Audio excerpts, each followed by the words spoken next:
Bonjour, on va continuer sur les graphiques.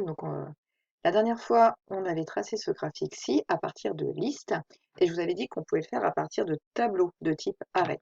Pour servir de tableau, on va devoir importer une autre bibliothèque, NumPy. Donc, on tape import NumPy et comme pour la bibliothèque Matplotlib, on va éviter de retaper à chaque fois NumPy dès qu'on voudra une fonction de cette bibliothèque. Donc, on va le renommer, on va lui donner un alias as NP. Donc NumPy, généralement, on l'appelle NP. Donc ici, pour transformer une liste en tableau de type array, utilisant la bibliothèque NumPy, on va laisser comme ça au début. Puis ici, on va écrire np.array.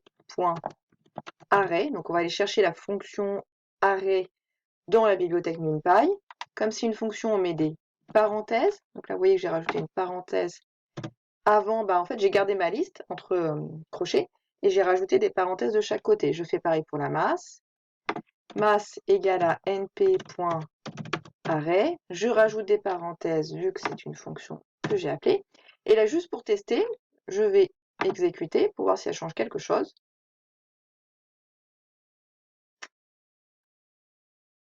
Quand on sera fini de compiler. Et voilà, et on voit que c'est exactement pareil. D'accord? Donc, quand il n'y a pas besoin, ça ne sert à rien de faire un tableau de type array parce que du coup, vous importez nos bibliothèques et ça vous rajoute des choses à faire. Mais c'est tout à fait faisable. Et comme je vous avais dit dans une précédente leçon, ce qui est bien, c'est que les tableaux de type array, on va pouvoir faire des opérations dessus. C'est-à-dire que si, par exemple, je définis un nouveau tableau G, je vais pouvoir faire le rapport d'un tableau sur un autre, et donc à l'intérieur du nouveau tableau, on aura pour chaque valeur le rapport, c'est-à-dire le rapport de ceux de là, de ces deux-là, de ces deux-là, etc. Ce qui était infaisable avec une liste. Enfin, c'est faisable, mais c'est plus compliqué, c'est pas aussi direct. On va rajouter des petits trucs quand même là dans le graphique avant de faire une régression linéaire. Ce ne sera pas dans ce cas-là qu'on va faire une régression linéaire. Une régression linéaire, c'est pour avoir l'équation de la droite, d'accord, de type y est égal à x plus b, avoir le a, avoir le b, le r carré, etc. Donc ça sera dans une prochaine leçon. On va pouvoir rajouter, donc en plus ici des légendes des axes, on peut vouloir rajouter un quadrillage. Donc ça, c'est avec la bibliothèque Matplotlib qu'on fait ça, c'est plt.grid.